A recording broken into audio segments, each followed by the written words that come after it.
The advice and opinions expressed by the host of Autism Live and her guests are meant solely as suggestion and should not be in any way construed as child-specific advice. The Center for Autism and Related Disorders advises working with a board-certified behavior analyst who has experience with autism before starting any intensive behavioral intervention. Any choices you make in determining your child's treatment are completely at your own discretion.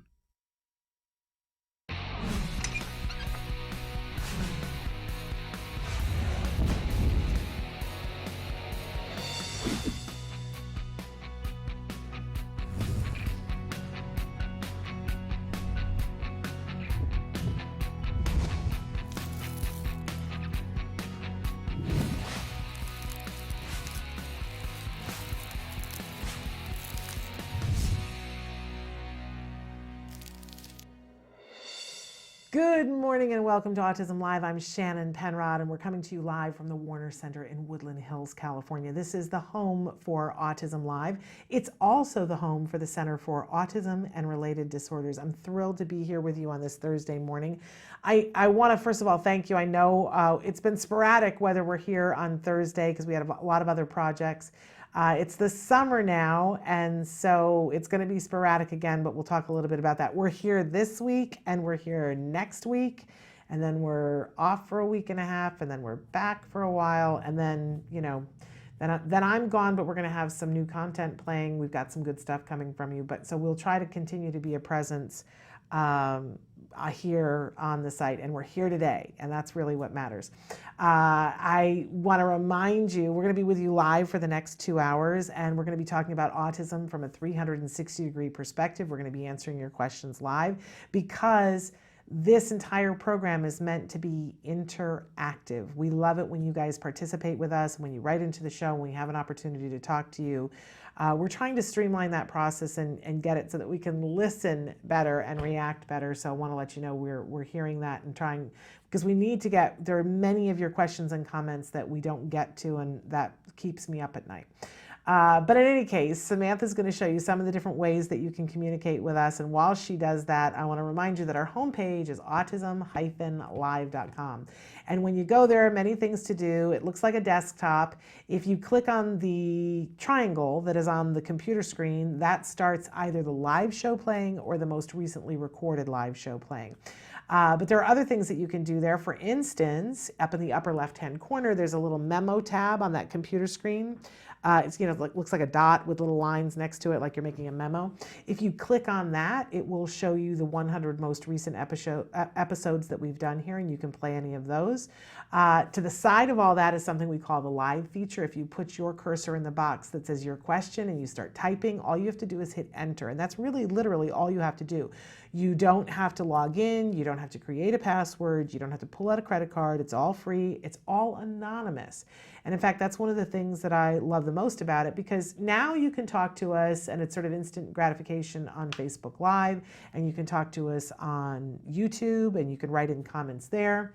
But when you do that, people will be able to identify at least your username with your question. And sometimes, sometimes we don't want to do that. So if you want to remain anonymous, you can write in on the live feature. I will ask you on the live feature two things. One, it's always helpful to give us an idea of where you are in the world, and that does not mean a street address. I'm just saying, what's the closest major city and maybe how far away you are from it. So that helps me to know what resources to recommend and our experts to know which resources to recommend. We also find it fun. I like to know where you are in the world. Is very exciting. Oh, you're writing to us from Pakistan, or oh, you're writing to us from Topeka. I mean, it's fun to know. But the other thing is that if you are writing in, please, when you're using don't use pronouns. Let's say that, okay? So help me to reference, because a lot of times you'll write in and it looks live to you, but we're not live. And I'll see the comment a day later or 2 days later, and you'll say, what is she talking about? I really, I want to know more about what she's saying, and I just don't know which she.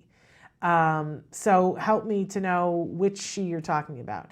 And you can do that by just saying, the woman in yellow or the doctor that's on talking about this. That helps me to narrow it down and then I know what to do with your comment, or I know what you were interested in, okay?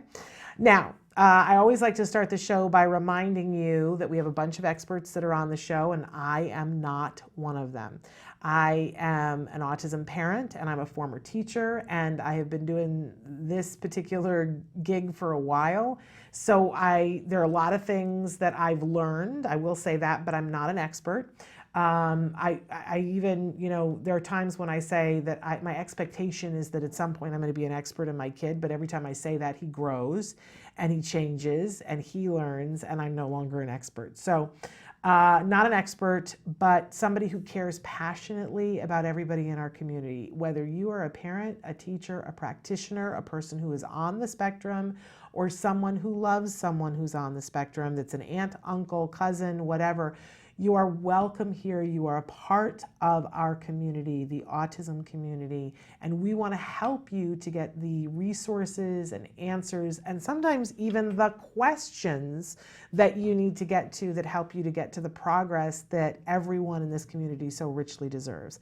That's what I'm about. I feel very passionately about that, largely because I got really lucky. When my son was diagnosed with autism and I had just no idea what to do, and I felt like I was alone on a planet someplace else. Eventually, help came to us, which made all the difference, and I'm incredibly lucky because I got my son back. And I talk about the fact that each one of our kids is different. What happened with my kid is not necessarily what you need or what your kid needs, but there are certain things that we know that are really helpful. And regardless of that, I want to help you to find whatever your answers are. And that's the truth. You know what I always say? We do this together. We hold hands. Si se puede. We can do this. Yes, we can. Okay, so we like to start every morning with something we fondly refer to as the jargon of the day. This is when we take on one word, one phrase, one acronym, and we give you first an actual definition, which we love to poke fun of, quite frankly. And then we give you a working definition, which I love to say makes the BCBAs break out into hives because it's not as exact. It may be not perfect, but it's enough for us to get a beginning understanding of, oh, that's what that means. And let's face it, this is tough. The jargon is tough, but when you begin to learn it a little bit at a time and you take it on and you begin to understand it, it saves you time and money. And I'm all about saving time and money because that means you get more progress quicker. And you have more money to do more things, okay? So somebody wrote in and requested this jargon. And by the way, I love it when you request jargon because we've been doing this for a while, and sometimes I'll repeat terms and I'm never quite sure what I want to be helpful, right? So I don't know which other jargon terms would be helpful. And somebody wrote in and said, hey, could you please do baseline? And I thought, my goodness, have we never done baseline? That's crazy. We should do baseline because it's one of those confusing words. You're going to hear it all the time and you think, well, I know what a baseline is. I'm just not 100% sure I know exactly what it means when it's an autism practitioner talking about my kid, right? And those are the slippery ones.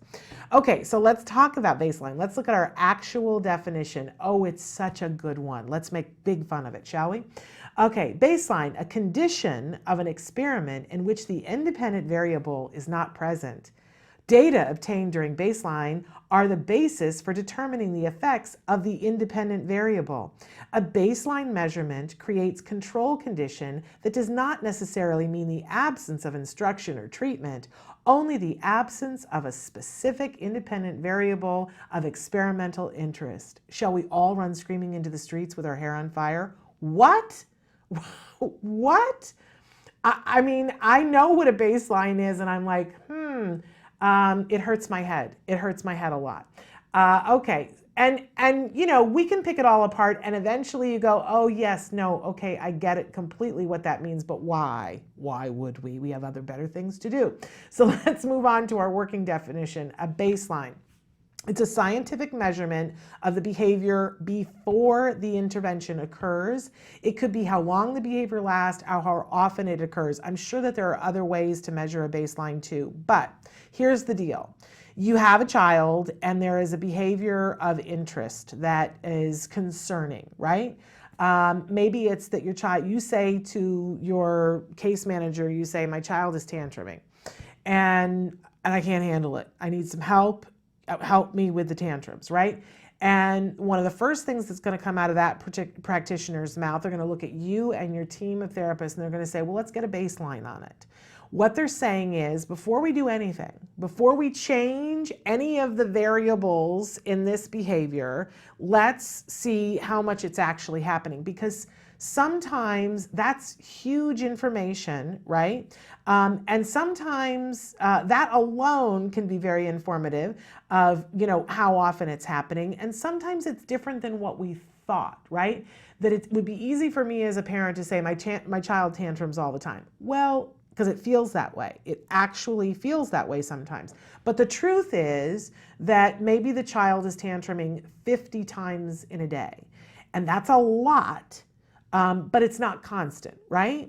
And we have to have an actual measurement of where we're starting, because then we're going to put an intervention in place and we want to see if it's working. And if the child is tantruming 50 times a day, and for some kids that's possible, and we start an intervention and we get 2 weeks down the road and we see that the child is tantruming 25 times a day, then our life is still challenged. 25 times a day, you're like pulling your hair out, right? But if you're looking to see whether it's working, well, you've cut it in half. Clearly something is working. Yeah, you might want to tweak some things and take more information, but you see that, okay, what we're doing is having an effect on it, which could be lost if you didn't take the baseline, because 25 times a day is still really exhausting. So super important that we take a baseline. A baseline is, what is happening right now before the intervention. We're taking a measurement. So for a tantrum, it could be, if we're saying that there's 50 a day, then it would probably be how many times a day is the child tantruming. But it could also be that the child is having really long tantrums. So you could say, my child tantrums and it lasts a really long time, like half the day. Well, we take the baseline and we see that we take a bunch of different tantrums, not just one, but we take a look and go, the typical tantrum lasts about an hour and 20 minutes. Okay, that's a long, miserable tantrum. That's a lot of energy expended on everybody's part, but especially the child's, right? We start the intervention and we see the child is, still having tantrums, but the tantrums are only lasting 8 minutes. Well, that's a huge, huge improvement, right? So a baseline is that reading of where we're starting before we're going to do the intervention, and it needs to be meaningful. And it may be that the baseline is looking at both the duration and the frequency. Your experts are going to know which one to do, and they can help you if you're trying to figure out which measurement to take. But knowing how often is it happening or how long it's happening or both is going to help you to determine, once you put the intervention into place, is the intervention working? So a baseline is always, one of the first things we want to get before we start intervention. It's really helpful because your mind, especially when you're tired, can play tricks on you. And sometimes it would be easy to go, nope, that's not working. We've done that in our own lives before, right? I personally just did this with Weight Watchers and I said, that's not working, and I'd lost 10 pounds. You know what I mean? It was working. It's just that sometimes, we get like, it's not working. Well, that's not what the little measurement says, right? Okay, baseline. It's super duper important. That's what they're talking about. They want to get that reading before you start therapy so we can compare, once we've put the intervention in place, is it working? Is the graph moving in the right direction? Baseline, it's a good thing. Okay, moving on. We always have a question of the day. I always find it ironic. I pick the questions sometimes months in advance, sometimes weeks in advance. And then on the day that we use them, it always has great meaning to me. Today's question is, what overwhelms you? And I was just saying last night, I'm overwhelmed. I think we all are to some extent. And I think it's important to talk about what overwhelm is and to really name what overwhelms you. I got so overwhelmed at a point after my son was diagnosed with autism that I'm a word person. I love to know what the origins of words are and what they really mean. I find if you look up in an old-fashioned dictionary, not just online, although online is good too, and look up what a word, often you go, oh, I didn't know that that's what it meant. And so one time I looked up overwhelm. I was like, what does that even mean? I'm so overwhelmed. I want to know what overwhelmed means. And whelmed means underwater. When you're whelmed, because I was like, what? Overwhelmed? What's whelmed? Whelmed is underwater. And when you're overwhelmed, you're deep underwater. Can't catch your breath, right? Makes a certain amount of sense. I had an interesting discussion with my son recently where he had not a meltdown, but the closest thing he's had to a meltdown in probably 5 years. And he said to me in the middle of it, he said, I need people to understand that this kind of stuff overwhelms me. And I thought, wow, what a powerful, powerful statement for him to make. And I think it's important for all of us to claim what overwhelms us. When something has a lot of moving parts in it, I get overwhelmed. If it's got a lot of, like, I love to do a puzzle, so that's funny to me, but I'm trying to piece together a trip and I'm overwhelmed at the moment because there are so many moving parts to it. And I go, I know people that are so good at that. That is not my forte. But once we know what overwhelms us and we can identify what it is, then we can start to help ourselves with ways to mitigate it. That whether it be something that's external, an app, which is what I ultimately found was an app that could help me to organize the different elements of the trip so that I could look at it in many different ways. Super duper app that I found. It was free, gotta love that. But other times it can be internal, that ways that we can talk to ourselves, ways that we can language ourselves so that we can help to not get so far. You're still going to get overwhelmed, right? But how deep underwater you get, right? We don't want to get too far because we want to be able to get to the surface and take a breath before the next wave comes. So we want to know from you today on Facebook or any of the other ways that you communicate with us, what overwhelms you? Good thing to know, because then you can start to work on it. Okay, we always have a topic of the week, and the topic of the week goes hand in hand with what a lot of the questions have been in the last 2 weeks that we've been having people write in about. Where do I begin? Now, okay, this is true of anything. For every new task that you want to do, any change that you want to make, there's that moment of where do I start? And of course, with autism, if you've just gotten a diagnosis, boy, that's a big where do I begin, right? And we talked a little bit about that with Dr. Granpichet yesterday. But at each phase along the way in autism, honestly, every Monday is a new beginning, right? Every school year is a new beginning. Where do I begin? So we're going to try to couch some things in those terms today and see if we can't make some sense out of where do I begin. So on today's show, as I was looking back on the week, I was like, what's really exciting is that sometimes you guys will write in and say, I wish you'd have more individuals who are actually on the spectrum on the show, that's your favorite thing.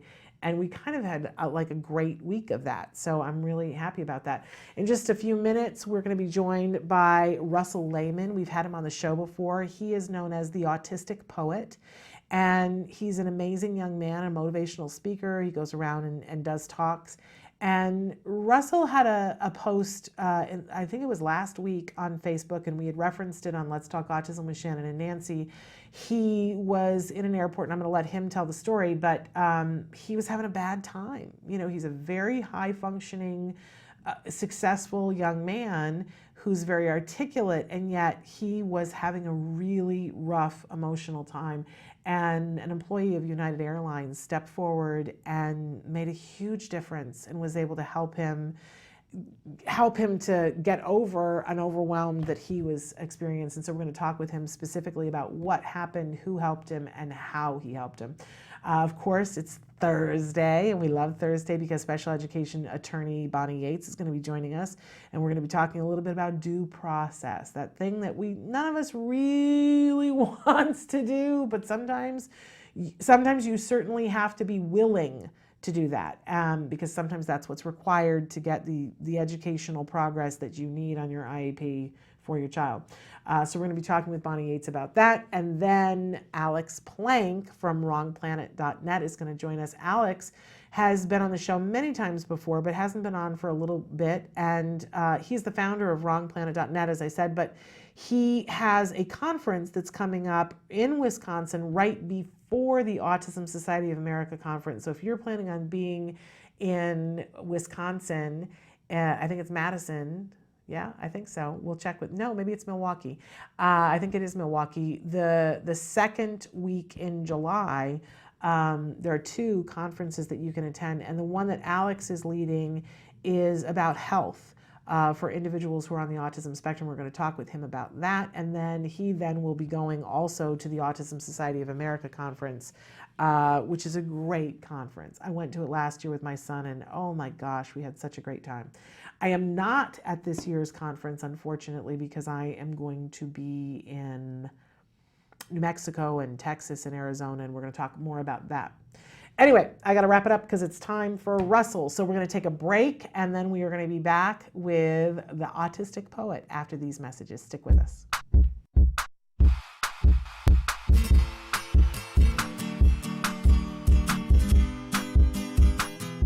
Hi guys, welcome back. For the month of June, I figured we'd do some cool things that are kind of like summer camp activities. So the activity we're doing this month is making a shoebox guitar. The materials you'll be needing are an old shoebox, a paper towel roll, a pencil, a stencil, rubber bands, a crayon, and an X-Acto blade, which only the adults will be using. So first things first, I have a shoebox and I painted it just so it's a little bit more interesting. This is an opportunity for your kids to decorate however they choose. They can keep it simple or do some stripes with paint, or you can always use, stickers or tape instead of paint to decorate it. All right, now that I have this, I'm gonna take my stencil, place it on top of the shoebox, and I'm gonna draw a circle somewhere in the center, okay? So now that I have that, I'm gonna take my X-Acto blade, which is why this is for the adults, and cut out the circle. Next, we're going to cut out a smaller circle at the top of our shoebox guitar. The reason we're going to do this is so that we have a place to insert our paper towel roll, aka the stem of the guitar. And I'm going to grab my paper towel roll and I'm going to trace the outside of this so I can cut a hole on the top of this too to stick this in so it just looks a lot more realistic. It won't be usable, but it'll look pretty cool. Now that it's been traced, now I'm going to cut it out with the X-Acto blade. And again, this is something that only the adults should be doing. Now that I have both of the holes cut in this, I'm going to take my guitar strings and place them on. As you can see, it's missing one thing. It's stem. So now I'm going to put this in the hole we just cut out. Alright, the last thing I'm going to do is I'm going to take my crayon and put this in. And then after that, your guitar is totally done and you're ready to rock out with your kids. And if you're really cool, you'll make another one so you and your child can play together while doing socio-dramatic play, or work on imitation skills where you play a pattern on here and then they try to repeat it. I hope you and your child had lots of fun making this. And until next time, rock on. Can you see me flying by your side? Welcome back to Autism Live. Joining us via Skype right now is Russell Lehman. He is known as the Autistic Poet, and we're thrilled to welcome him back to the show. Hey, Russell, how you doing? Hey, Shannon, I'm doing great. Thank you. So glad to have you back. You're coming to us from Reno right now, but we should let people know that you speak and you travel all over the place to speak. In fact, travel is a part of what you do. I had misspoke earlier and said that that you had an event that happened that somebody was able to help you from United. It wasn't. It was from American. We have to give credit where credit is due. So let's kind of go back and set the stage. What happened, Russell? So what led up to this is the the day before the whole incident that has gone viral on social media, I was on my way to Michigan, and my flight was delayed, and I was unable to reach Michigan in time for my presentation. So I ended up getting stuck at the Salt Lake City airport for 8 hours trying to get back to Reno. Um, all the while my checked bag is on the way to Michigan without me. Uh, and so I finally got home late at night, and the next day I was gonna go back. I was to fly out to Cincinnati, and I checked to make sure everything was on time, and it was. And then this is the day I encountered David. We ended up, me and the passengers on the plane, sitting on a tarmac for over an hour, and I was gonna miss my connection again and possibly miss my speech again, which was I just couldn't believe this was happening 2 days in a row. And so once they said I would probably have to miss my connection in Chicago and stay overnight there, therefore missing my speech in Cincinnati the next day, I started to have a meltdown, and I left the aircraft and got my bags and found an empty ticket counter to sit behind, and I succumbed to the worst meltdown of my life, and that's when David from American Airlines approached me. Okay, and I want to say, there are probably, I think everybody can relate a little bit to the frustration sometimes when you're flying because you're not in control. And especially for people who don't speak, I know recently I had to speak at an event that had parents, and there's just nothing I would care more about than that. And I was in a car, and I was 30 miles away from where the event was, but it was in Los Angeles, and it was raining, and there were multiple accidents, and it took me a trip that should have taken me an hour. It's only 30 miles away, took me almost 4 hours. Wow. And I was so late, and I was on the phone with the venue saying, I'm on my way. And I wanted to get out and walk. I was in tears. You're just so frustrated because you're supposed to be someplace. You know that people want you to be there, and you want to be there, and you can't get there. And with an airline, you have even, I could have pulled over and been in my car and just said, forget it. At an airline, you're stuck, and you're stuck without your stuff sometimes. So it's very frustrating. So I can understand why but describe for people, when you say meltdown, you were crying, what was happening? Yeah, so I started to, my whole brain basically shut down, and that's when I found an empty ticket counter to sit behind.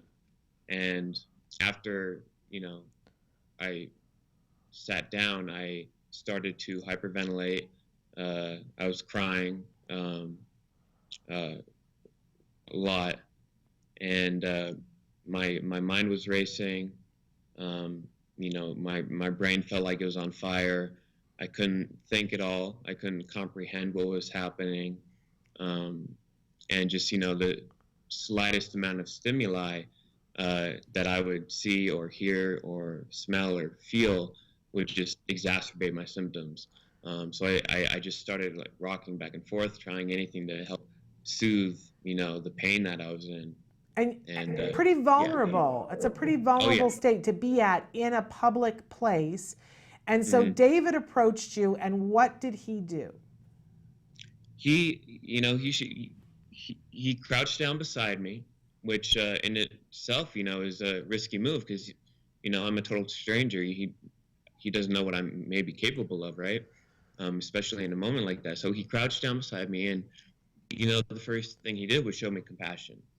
And that's what I always preach, during my speeches is, when somebody's going through a rough time, whether they have autism or not, whether it's a meltdown or not, you got to show compassion. And that's what he showed me. And he let me know that I was safe with him. And he asked me what was going on. And I mumbled, I mumbled the words I don't know, I think, and something about having autism, luckily. And so he reassured me that everything was going to be okay. And he let me know that, he asked why I was going to Ohio, and I told him I had a speech, and he said, I can still get you there on time on a different plane. And so, at this point, I couldn't really think. I didn't really want to enter onto another plane again after what I'd been through. So he gave me some time to think. And after about 10 minutes, he came over with the pilot. He notified the whole crew and the pilot of the plane that could take me to Ohio. And, you know, the pilot then crouched down beside me and showed me even more compassion, you know, just like David did. And, you know, they motivated me because I needed that, you know, I needed that, and I needed a helping hand. And, you know, I just couldn't have asked for more. If, you know, David never approached me, I wouldn't have gotten on that plane, and I would have missed my second straight speaking engagement, and I would have just felt horrible. I probably would have succumbed to a severe depression once I got back home. We're showing a picture of you with David in the airport right now. Okay, yeah, great. And you can see on your face that you've been through some stuff, and you can see what a nice gentleman he is. Yeah, yeah. Now, have you been in contact with him since this happened? He has messaged me on Facebook because he, you know, everybody that he works with has showed him the story, and he's being interviewed. A lot of media outlets have grabbed hold of the story, so he's being interviewed today for a news article, and then he's been nominated for a few prestigious awards by American Airlines, and they would like me, if he does receive those awards, they would like me to attend and you know, meet him once again. And then the city of Reno, I met with the mayor of Reno 2 days ago, and she wants to put together kind of a celebration of sorts for him. So we can meet, and, you know, so I can thank him again for everything that he did, and just for the example he's showing to all of humanity. Yeah. And so it's notable that you did get on a plane, and did you make it to your speech on time? I did, thankfully. Yeah, and you know, it was one of the best speeches I gave because I had so much, you know, more material to go off that was fresh in my mind, and I talked about the airport experience, and you know, it just really resonated with the faculty. I was speaking to a bunch of teachers who work in special education, and you know, it just emphasized that compassion goes a long way to alleviating a lot of pain and suffering in this world. Yeah. And I think if we really kept that in the forefront of our minds as a society, we would be able to achieve much more together. Absolutely. It's such a heartwarming story. And I think especially the moment, as you said, when he crouched down because he didn't know you, and you said he showed compassion. And I'm wondering, really analytically, what did that look like? Because I think we all want to show compassion and sometimes don't know how to. Yeah, so he, like I mentioned the day before, I was stuck in the Salt Lake City airport for 8 hours, and I had a mini meltdown there, and you know, I was met with nothing but, you know, stares and suspicious looks, and if not that, then people just pretending I was invisible, and that was very disheartening for me. So the next day when David approached me,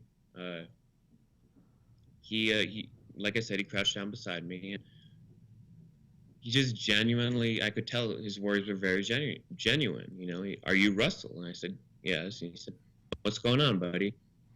And just asking what was going on, and, you know, asking, you know, beginning a dialogue, beginning a conversation, instead of, you know, ordering me, you know, you can't to sit here, come out from behind the ticket counter or something like that. He began a dialogue to connect with him, to initiate that trust building, and that's what I take as compassion. He reached out his hand and say, hey, I'm here for you. If you want to talk, we can make things better. And that's ultimately what we should be as just human beings, one another, whether we know the person or not. Yeah. And you said, thank goodness that you know, because you were in such an overwhelmed state that even getting words out was difficult, but that you said autism or autistic, you said something that let him know. And do you think that if you hadn't said that the outcome, you know, because a lot of us have kids and we want to know, like, if our kid, all I could think, Russell, when I first read it was, I'm so glad somebody was there to help you, and I'd like to think that if my kid were in an airport that there would be somebody to help him. Yeah. Do you think that it wouldn't have gone as well if you hadn't used those words? I would like, you know, I would like to think it would have had the same outcome if I didn't say I had autism, but you know, I knew that I had to, you know, get that word out there because, you know, it is a, you know, everybody's familiar with it, whether Yeah. they're aware of what it encompasses is another question, but at least everyone knows autism, the word. So I knew that if I could muster up the words and the coherence to say I have autism, that would give, you know, David some comfort too, because, you know, it's not like it's a two-way street. You know, he's reaching out his hand, but I need to let him know that I'm not a danger to him. Right. And so I wanted to let him know I have autism, and, you know, I am just really in a bad spot right now. And I think that gave him comfort because he knew a reason behind why I was the way I was. At the same time, you know, I don't know how much he knows about autism, and I you know, but I think my gut tells me if I didn't say that I had autism, I want to believe the same outcome would have occurred. I appreciate that, and I hope that that's the case too. But I do think I'm glad that you did say it, and I love the way you just. That's why you're the autistic poet, Russell, because of what you just said. It was so beautiful that it's the two-way street, and that it gave him comfort. What a wonderful way of looking at it. So I'm thrilled that Dave is getting some attention for this, because I know that there are people who go, well, you know, why are we giving people attention for doing the right thing? And I'm like, oh, I got the easy answer, because then more people will do it. Yeah. Yeah, right? And Yeah. and why not? Why not give praise to people for doing the right thing? It makes total sense to me, and I'm thrilled that you were, you know, it's that ripple in the pond that it keeps moving out, because you were able to get to your talk, you were able to have that conversation with those teachers who will take that compassion into every single classroom they go into. And then, because you are so eloquent and such a good writer, that you put the story out there and you said, you know, be more like David. Which is what we all need to be. I hope that we will do that. I can't tell you how many messages I've received for people, you know, moms of those on the spectrum, or just random people that have no affiliation with autism. They're like, wow, this really motivates me to be more like David. Yes. And that's why I wanted to push his story. You know, I wanted to recognize David for what he did, because unfortunately it is a rare act these days. At the same time, I knew it would motivate others, because it just brings nothing but a smile to your face when you read the story. Absolutely, absolutely. Now, if people are watching, Russell, and they're like, boy, this young man, they're looking at you and going, what an inspiration, how great he is with words. I want to go and see him speak. How can they find out more information about either getting to one of your events or having you speak at one of their events? So all my information, my booking information, my scheduled speeches for this year is on my website, along with a bunch of media content and whatnot. And that website is theautisticpoet.com. And they can also follow me. I have links to my Facebook page on my website, and I keep everybody up to date with that. Wonderful. And my Instagram is autism_advocate_. Okay. And you also have a book. Let's talk a little bit about your book while we're here. Tell us about your book. So I wrote the book a while back, probably about 5 years ago now, and I'm almost done with my second book. I have a publisher, so hopefully that'll be coming out in early 2018. But the book right now that I wrote 5 years ago is called Inside Out, and I chose that title because when I wrote the book, you know, I wasn't speaking at this point in time, and I knew I had something to give to society, but I didn't know how to give it. I didn't know what steps to take. So the opening line of the book is Inside Out. I feel like I'm open on the inside, but closed on the outside. I felt like I had so much to give on the inside, but I didn't know how to open myself out on the outside to give it to society. So the whole book, it's a brief autobiography of my life up until the age of 21 when the book was published, and intertwined in the autobiography are poems that express what living on the spectrum is like, whether it's OCD, depression, anxiety, sensory overload.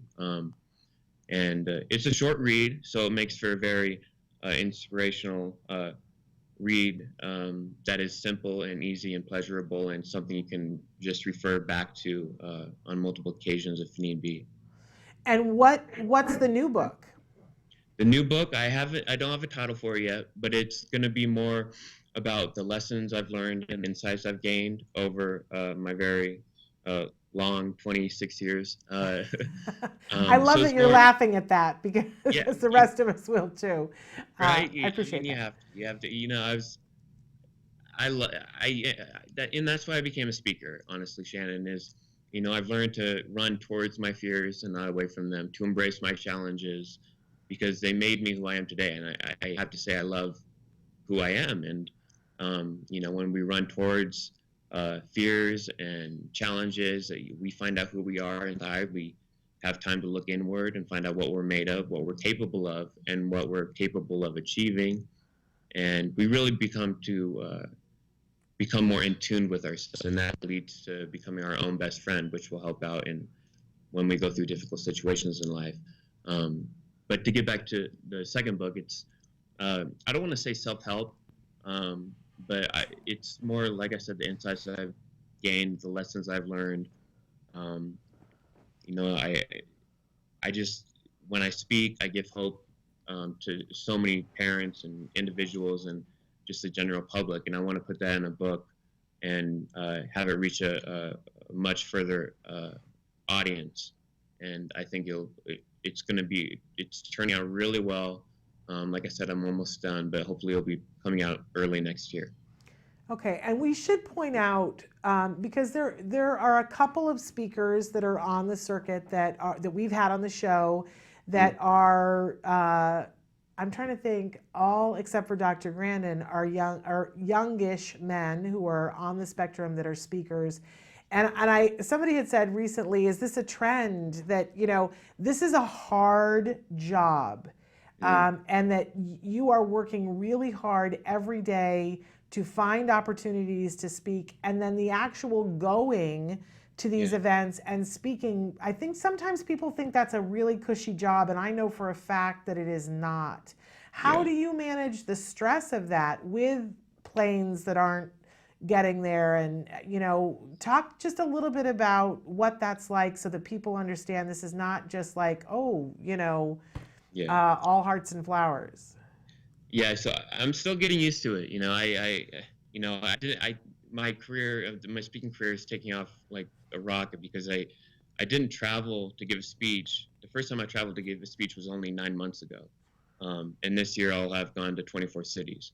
So I'm still very much getting used to it. But personally, I'm on the spectrum, so I take comfort in having a strict routine every day and all that, kind of eating the same things every day. And that's very difficult when you're traveling. And so I cope with it by, listening to music, deep breathing, meditating. But I also cherish it. I cherish it because I know every risk I've taken has paid off, whether it's a big one or a small one. And I always say, fear is nothing but opportunity disguised as risk. So whenever I'm fearful of, getting away from my routine, or the comfort of being at home and getting on a plane, I cherish it because I know who I am as a man, an individual, an advocate, is built upon the foundation of taking risks. And so I cherish any opportunity I get to take a risk. And I know that when I push through the struggle of traveling, of getting into a new city at 1 a.m. and then having to wake up 6 hours later in a different time zone to present, I do it for the audience. I do it for the audience because that's where my heart resides, is in giving people hope and inspiration. And, I used to be very low functioning. I dropped out of public school in the 5th grade. I was pretty much nonverbal, too afraid of the outside world to talk to anyone other than my parents. And to see that, now I'm traveling the country giving public speeches in front of hundreds of thousands of people, I want to let the audience know that each individual, whether they have a disability or not, each individual has their own realm of possibilities. But given the right support, love, accommodations, that realm of possibility will only continue to expand. And that's really why I push through this hectic schedule of traveling and speaking, is because I want to make this world a better place, to put it simply. I want to get my message out there. I want the people to hear it, to go spread it to more people, and I want it to spread like wildfire. And I have a raging fire within me to not have the experiences and the pain and the anguish I've been through and continue to go through to be for nothing. I have to use everything I've been through to help others not only achieve their potential, but to help prevent them from going through similar circumstances as I have been through. Well, this is just an example of why you are an inspirational speaker. And again, we want to tell them your website where they can find out more information about you. Yeah, you can find all the information you want about me on my website, theautisticpoet.com. And you can, contact me for booking information. You can look me up on Facebook, Russell Lehman, Instagram, autism_advocate_. And I think that, just going to my website will give you the links to all those other pages as well. And people should definitely check out your book, and we'll look forward to your second book. Thank you so much for telling your story and for what you're doing, Russell. You really are truly an inspiration. Thank you, Shannon. I just want to say, when I hear words like yours, it's a mutual, because, when I hear words like yours, you give me inspiration to keep going. You stoke fire within me when I know I am making a difference. So I appreciate you having me on today. You are. I appreciate your kind words and all that you do for the community as well. Well, thank you so much, and we'll look forward to talking to you again soon. Let us know when the second book is ready. Definitely, will do, Shannon. Okay, Thank you. Take care. Bye-bye. Thank you. Bye. Such an inspirational young man and such a great story. We all need to be more like David. Let's all work on that today. We got to take a quick break because it's time for special education Bonnie Yates to join us for Legal Matters. So stick with us.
Hi, I'm Shannon Penrod, and we're at the ABCs and XYZs of Special Needs Conference. And this year, for the first time, they've got something really remarkable. It's the Entrepreneurial Boutique. These are all items that have been made and are being sold by individuals who have special needs. So we're going to do a little shopping and talk to some of these fabulous entrepreneurs. Come on. My name is Molly Rarick, and I'm founder of Breed's Gift. We're a nonprofit that serves teens and adults with special needs, like Chase here. We were founded in 2013 and serve people in the Conejo Valley, Santa Barbara, and LA. Our main objective is to give our participants the skills they need to gain a more independent life. My name is Shelley Cox, and Lisa Zalagi and I are founders of Creative Steps and Create Micro Business Enterprises. And the items that we're selling here today are all made by the clients who have passions about what they want to make, and then they get the profits from what they make after we've paid all of the other expenses. We are here today because my goal is to be independent, and also I would like to share all my artwork, and I would like to sell. Thinking about at his young age being a businessman, it's amazing. I cannot be more proud.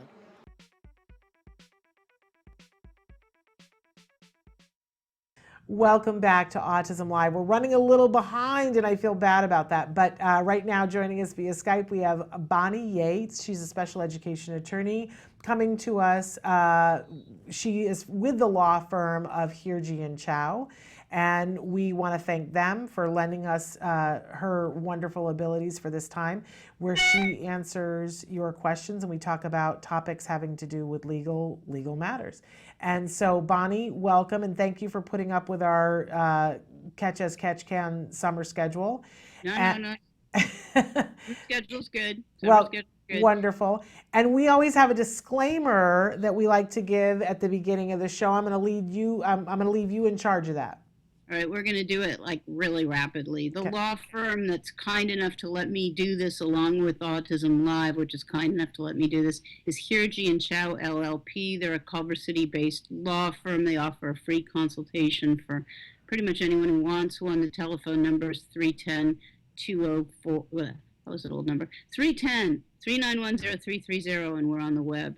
When we answer questions on Autism Live, which this week we aren't doing, we have a specific subject, but when we do, we're always answering them in the states in which we're licensed. In my case, I'm licensed in California and in front of the federal courts, so that's the way I approach the questions. And if you're in another state or even in California, you have a specific legal problem, you have to understand this is a general discussion. Your needs and circumstances might be different, so you should always consult with a local attorney. And I think I've told everybody about www.copaa.net. That's a very good place for finding, let's just say, an intelligent, concerned, and caring attorney that's competent to practice in the education area. So it is summer, and I've decided that the goodie for the week is I'm broadcasting from a mysterious, strange location, and you can spend the whole show trying to figure out where it is. But what we're going to talk about is a couple things. One is due process, and the other is, here's my little mask for the day, LAUSD procedural safeguards, something which all of us have received probably at least once a year for the entire time our child was in special education, and probably none of us ever cracked the spine on it. So one day I decided to do so, and I was shocked at the interesting information I found in there. So anyway, we're celebrating that it's summer. There are no more IEPs until school starts, by virtue of the fact that IDEA decided, I guess, that educators get a break. There are no assessments that can be conducted over the summer unless the district agrees otherwise. Any assessment that was initiated before the end of school has to be presented, in the first 30 days of September. If you had an IEP meeting that didn't finish, they have to have it in place by the first day of school. If you come from another district and you have an IEP and you give them your IEP document, they have to have an IEP in place for you. But with that said, things kind of sort of shut down, and it's a good time to settle cases, to initiate cases and settle cases, because district administrators want to be sitting at home, reading magazines and eating summer fruit, which I highly recommend, having gone to the farmer's market this week. So we're kind of done with IEPs for the moment, although questions will come up. And we're moving on to due process, and we're going to talk about, why you would ever want to file for due process and what the process entails. So once upon a time, I met a lawyer, and he had worked for several school districts for a few years, and he gave me a little talk, and it went like this. The district will always take parents much more seriously once they file for due process. Until they file for due process, no matter how strong the case is, generally the district is going to think that the parents aren't serious, don't have the evidence they need, and furthermore, until the parents file for due process, the district's really not under any compulsion to change anything. So I had been kind of collaborative in my orientation, and I figured if a case was a bad case for the district, they would settle it at the IEP level or before due process, because that could save so much money. But systemically, the system doesn't generally work that way. We could analyze why, but just trust me on this. If you want to be taken seriously, in 9 times out of 10 in these situations, you have to file for due process. So that was kind of the advice from my district mole.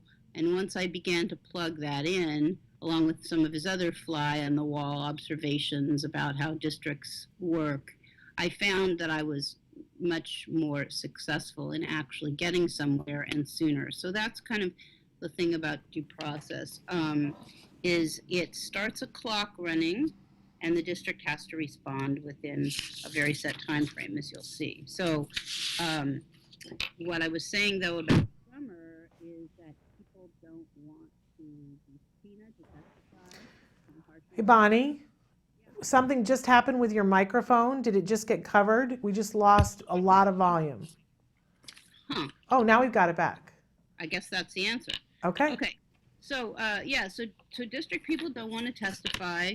It interferes with their understandable attempts to try to relax and recover over the summer. It's if you really want to just like torture yourself, when you go to your IEP meeting in, let's say, May or June, ask the administrator how many IEPs she's had to attend in that 3-month period, and it'll be a large double-digit number. So anyway, they're trying to rest, but our job is to be effective, so we have to rouse them from their slumber by initiating a due process hearing. Anyway, when do you file for due process? Well, you file for due process when there's a disagreement that you haven't been able to resolve through the IEP meeting. So why would you file, and what are your remedies? Well, you would file to change your placement or services that are in the IEP, to seek compensatory education for the district's failure to offer a free appropriate public education in the prior 2 years, to get an independent educational evaluation if the district says no, their assessment is appropriate. And one little note is that you cannot use this process of filing for due process to get money damages against the school district. Those would be civil remedies under the ADA or Section 504 or even Section 1983. So we're not talking about monetary damages. However, when you bring a case under IDEA, if you prevail, the district is required to reimburse you, parent, for reasonable attorney's fees. And so that's in there because Congress, when they initially developed the IDEA, understood that it would be a statute with no real teeth if there wasn't a way to enforce remedies. So they came up with a fee-shifting statute as a way for parents to be able to get lawyers to help them with their disputes and get the lawyer paid at the end of the dispute. So we can take more questions about types of retainers, contingent and not contingent, if people have questions about that. But anyway. I think that's a good point, though, Bonnie, because a lot of people, when you say file due process, a lot of people get like, there's no way I can afford that. And it's still worthwhile for them to have the discussion with a lawyer about, is there the potential, is the case strong enough for a lawyer to take it on a contingency basis? That's exactly right. Okay. That should always be asked. And, our firm works hard to look at people's actually, financial wherewithal and, factor that in as a consideration too. If the case is strong, we think we can get our fees at the end of the dispute, we may be able to make, special arrangements for that client. Anyway, any work done in preparation of a due process is reimbursable with the exception of attending a resolution session, which we'll talk about in a little bit. IEP meetings are not reimbursable on the theory that until the IEP meeting is over, you haven't really kind of catalyzed a live dispute. So IEP meeting attendance is expensive and presents problems for us in cases where we do, represent the client on a contingent fee basis. Sometimes the best we can do is a telephonic. Sometimes the best we can do is just prep the client for the IEP, but we always do at least that. Anyway, through due process, we've obtained, compensatory education for academic, speech, OT, and transition. We've been able to change placements either to non-public schools or into public school with related services, behavior intervention through a non-public agency, services in general through non-public agencies, residential treatment programs, which are always very expensive, often in excess of $150,000 a year, and reimbursement for out-of-pocket costs for funding either, placement or services or both. So due process is a procedure that ensures that parents have a way to assert their rights as well as those of their child regarding special education. In California, we work with the Office of Administrative Hearings. They're Sacramento-based. They also do the regional center hearings. And after the due process is filed, if the parties do not resolve it at a resolution session or mediation, then the parent can actually proceed with the hearing. Now, the hearing is basically like a trial, except for a couple of things.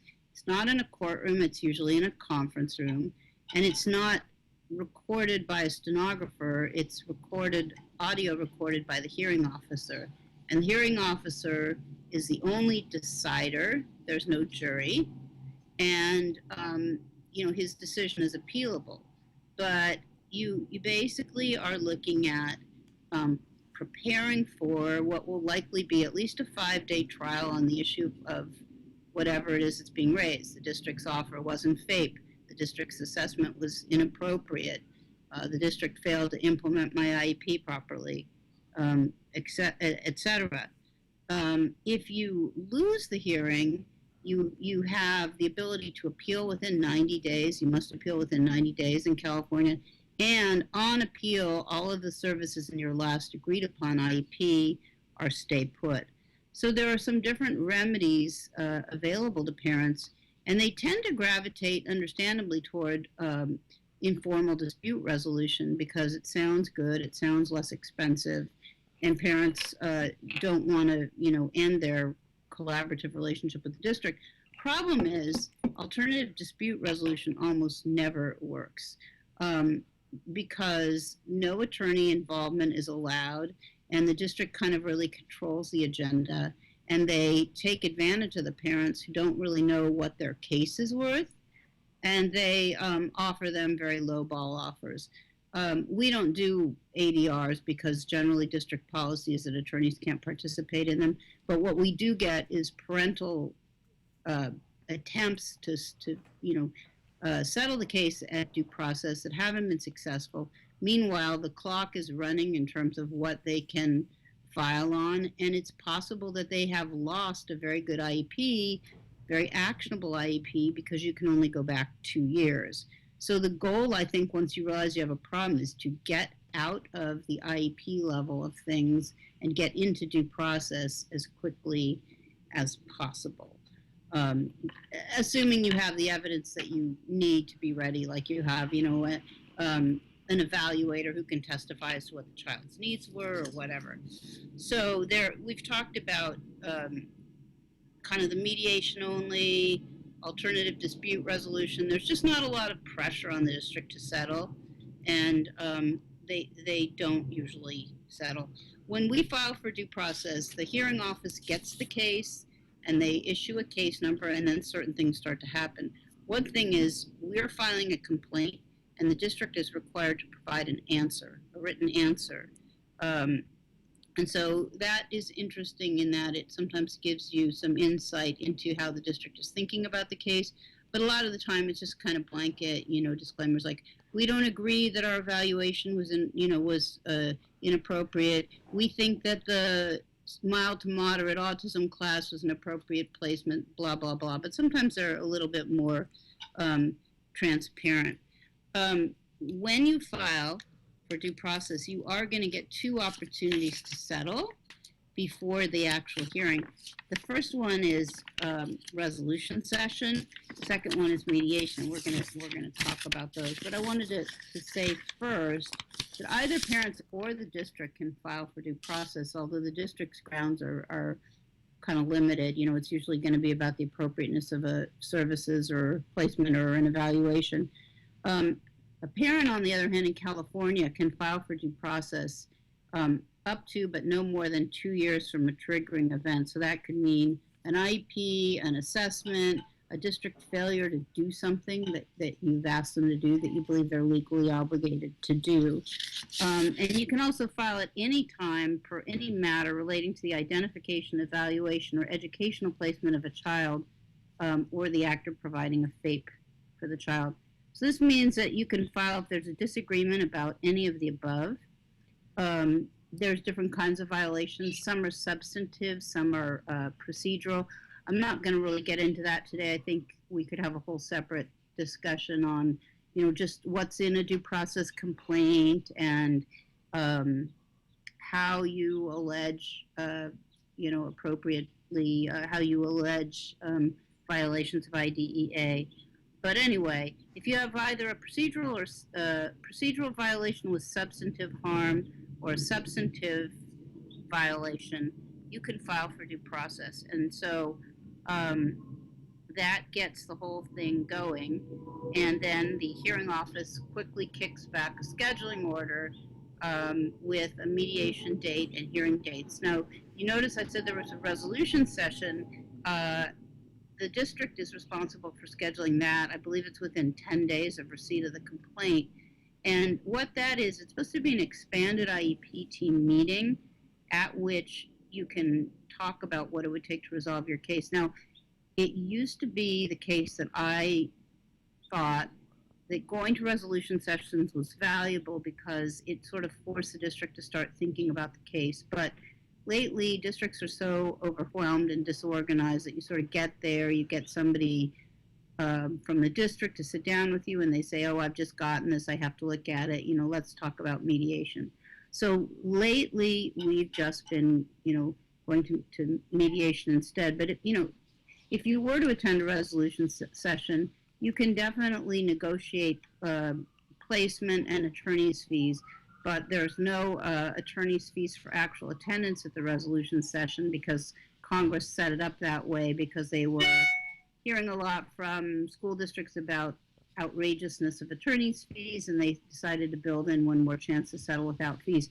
That said, preparation for the resolution session or completing any settlement agreement generated from a resolution session would still be reimbursable. So, I think it's just kind of a thing that comes in and out of fashion. Right now it's out of fashion. So instead we're, usually mediating cases and in most cases we are able to settle at the mediation or after, but before hearing.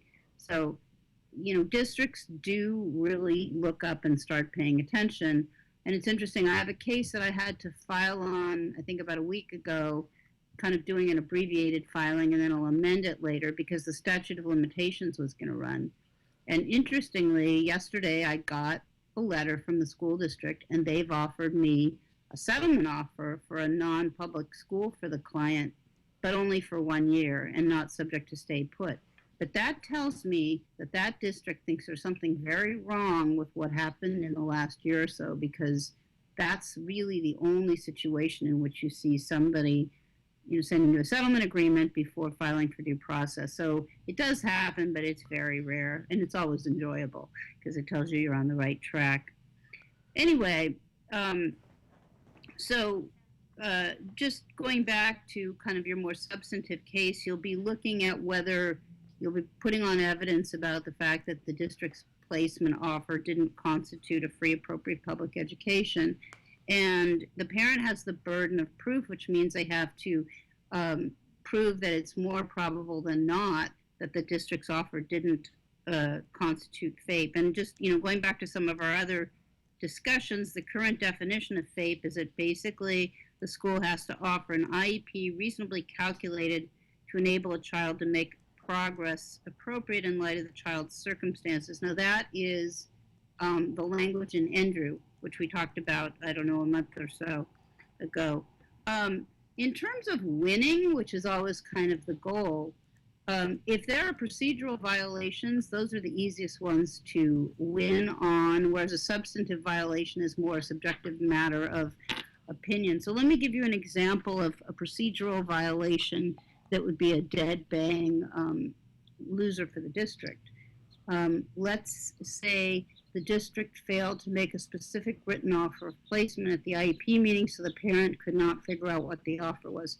That would be bad. Let's say the district refused to consider input from the parents. That would be bad. Let's say the district made a placement offer without going through the prior steps of eligibility, present levels of performance, goals, and services. That would be bad, and so on. So the best cases are the ones you can prove were procedural violations. Substantive violations come back to this whole question of did the district offer FAPE? And that's what your preparation would be involving, was showing that the district's offer didn't constitute FAPE. Now, in terms of FAPE, just a reminder, the district is not supposed to be obligated to, or the district isn't obligated to give you the best program. They are only required to give you a substantively appropriate program. The district has an obligation to identify, locate, and evaluate all kids with disabilities whom the district suspects of having a disability who are nonetheless advancing from grade to grade. This obligation is triggered whenever there's reason, excuse me about the paper rattling, for the district to suspect that the child has a disability and reason to suspect that special education services may be needed to address that disability. If you disagree with the district's evaluation, that would be another ground for going to due process, as would concerns about the appropriateness of the educational placement by the district. And then, as we talked about, if the district wrote an excellent IEP but they failed to implement it, that's another grounds for going to due process. And those are generally dead bang losers for the district. If you've got a document that clearly states, you're supposed to have 60 minutes a week of individual speech and you miss, 30 sessions, the remedy is going to be speech therapy services, but that would be a loser for the district. And in theory, if an attorney had brought that case, the district would be on the hook for reasonable attorney's fees. So we also didn't talk about what the district does when they get a filing from you. And what they do is they prepare, an answer to the complaint. This has to be done within 10 days of the receipt of the parent's complaint. It's sort of analogous to in court. If somebody files a civil lawsuit, the defendant has to answer within 30 days. However, unlike civil court, we aren't seeing that, OAH is dismissing people's complaints we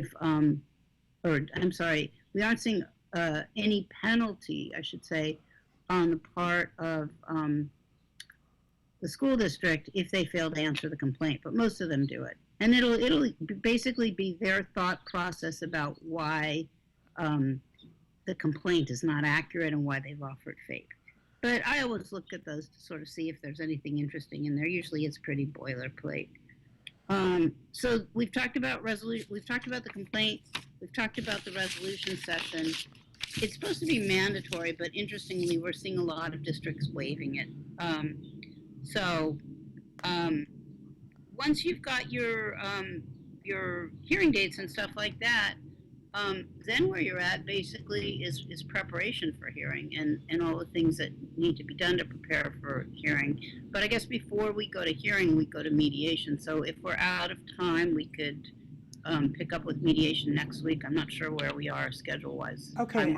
And we're close to being where we have to stop, but we also had a question that came in that I would like to give you, maybe not answer now, but we'll answer next week. All right.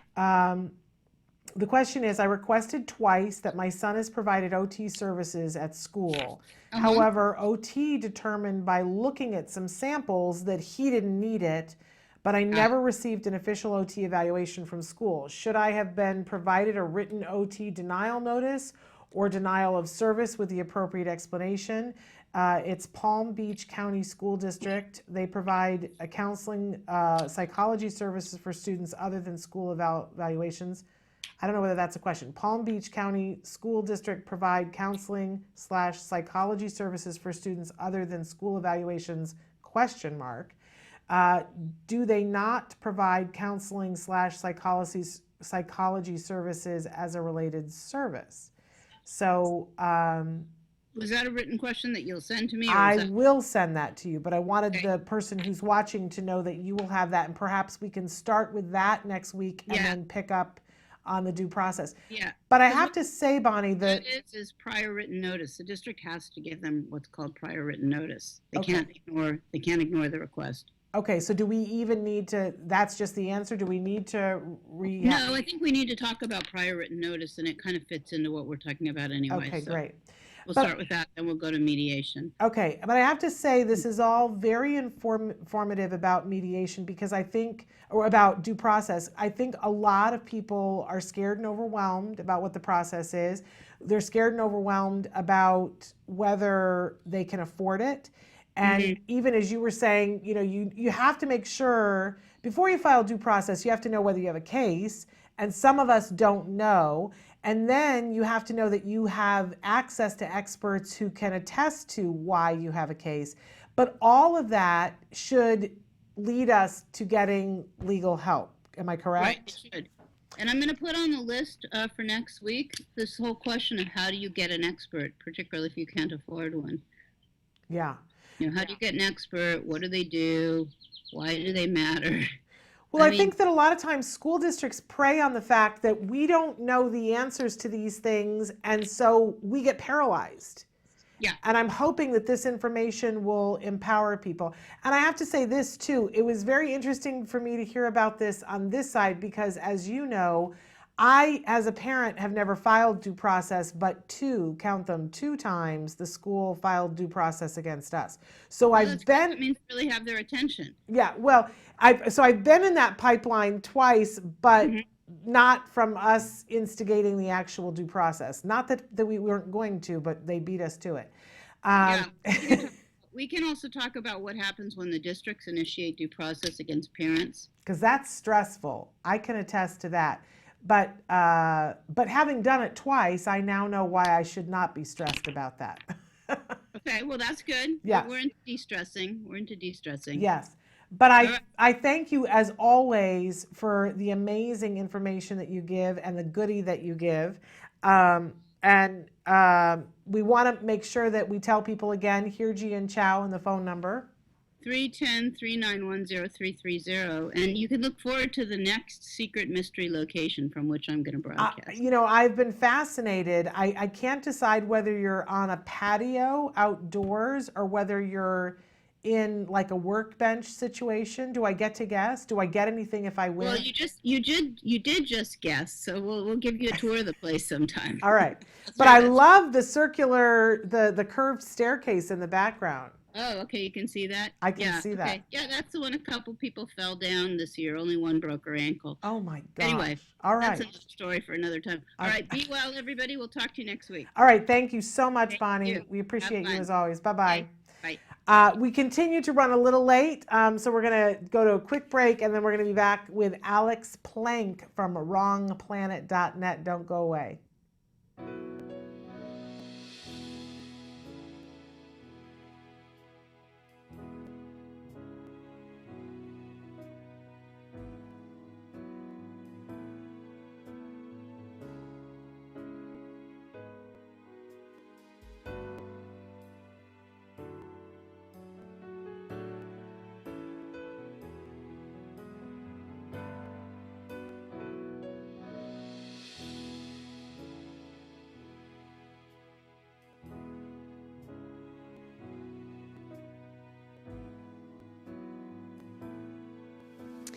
Being part of this community is really important to a mom. with a son like Jackson, because it really does take a village, and you need so much support, to help bring out all of the amazing qualities and skills and talents that our children have. So I'm just very grateful to everybody who was a part of this.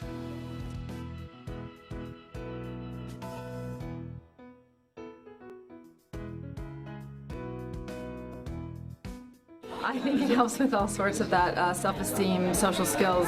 They seem to communicate a little bit with each other, and they had a lot of friends. The helpers were phenomenal, and I think the social skills for sure, because they worked together and they did a couple of group things across the floor, and they sang songs together, and I yeah, for sure, I think it's a really huge deal. A great program.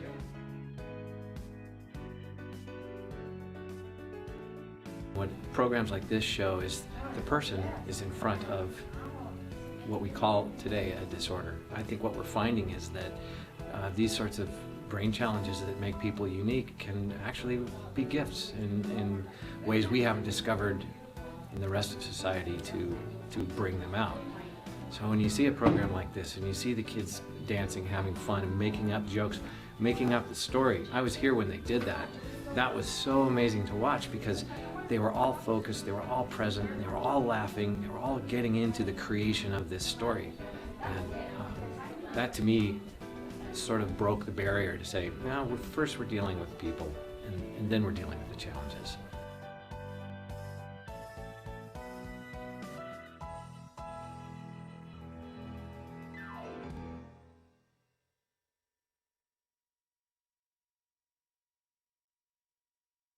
Welcome back to Autism Live. We are very excited, although a couple of minutes late, to have Alex Plank joining us.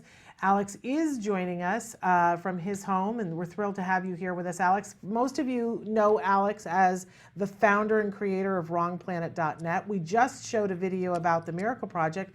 Many of you may know that Alex serves on the board of the Miracle Project and is involved in many things in the autism community, including a conference that is coming up in the beginning of July, actually, in Wisconsin. So Alex, welcome back to the show first.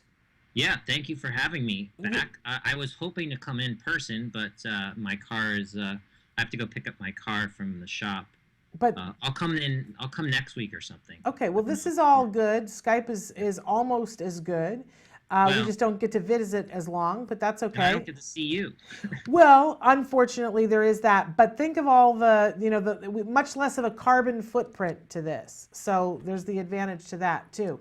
But Alex, I want to talk a little bit about this conference, which you are leading. Tell us what the name of the conference is. So basically, it's this Asset is the name of the organization. It's autistic adults and other stakeholders engaged together. So that's what it stands for. And the website's autistichealth.org. So if you guys want to check that out, the conference will be on July 11th. We're doing it in Milwaukee, a day before Autism Society of America. So if you're already going to the ASA conference in Milwaukee, you can come and join the conference. We're going to be setting priorities for research agenda related to health and healthcare for adults with autism, autistic adults, and the whole goal of this project it's to prioritize health outcomes for adults.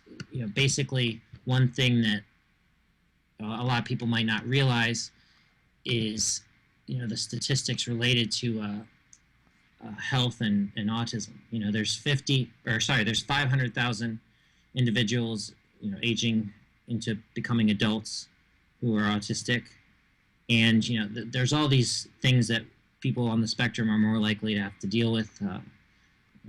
They're more likely to have immune, cardiovascular conditions, and same related, than other aged people that don't have autism who are not autistic. Autistic adults are actually 11.5 times more likely to die. Women have, a 40 times greater risk. And, there's also, 5 times more likely to attempt suicide and things like that. A lot of things to consider. And there's been a lot of information and research in the last year that really has called attention to this. So I'm intrigued and I'm excited that you guys are doing this conference. Is this the first time that this conference is happening, talking about these health issues, Alex? Yes, this is a new program that I'm working with Stephen Shore and Anita Lesko. They're also on the team, and Teal Benavides. She's the one who got us involved in this, and we have been working really hard to try to promote this conference and to get the word out, and also to try to get people to hear about this project. So okay, so let's start with, it's happening on July 11th in Milwaukee, so it's right before the Autism Society. A great way, you can piggyback, do one and then do the other. And what's the website again that they can go to find out more information? Yeah, it's autistichealth.org. We have a blog, and you can find the agenda on there. You can register. It's free for autistics. So the conference is free. Now, is it also free for other members of the autism community, like parents and teachers and practitioners, or do they have to pay a price? So, basically, it's going to be free for autistics. You can go on and see what it is for other people. Okay. If you go on the registration form right now, and you hit register. And I suspect you've got your monitor up high, and that's what you're looking at right now. So far everything is free. Okay. Looks like so. Okay. Yeah. All right. And then on the day of, is there a schedule on the website, Alex, that tells us what we can expect to have happen? Are there panels? What will we see on that day? Yeah. So, and you can also find our information on our Facebook page, but you can look at the agenda. And the agenda is filled with great speakers. We have,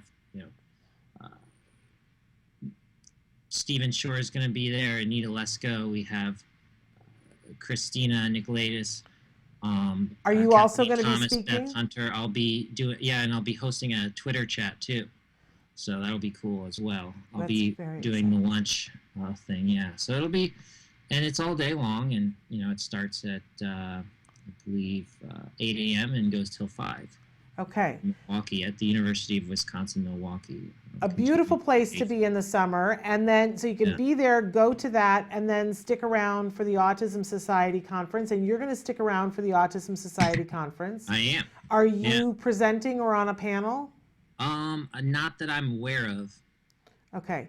But who knows? But I got to say, last year was the first time that I went to the Autism Society Conference. Yeah.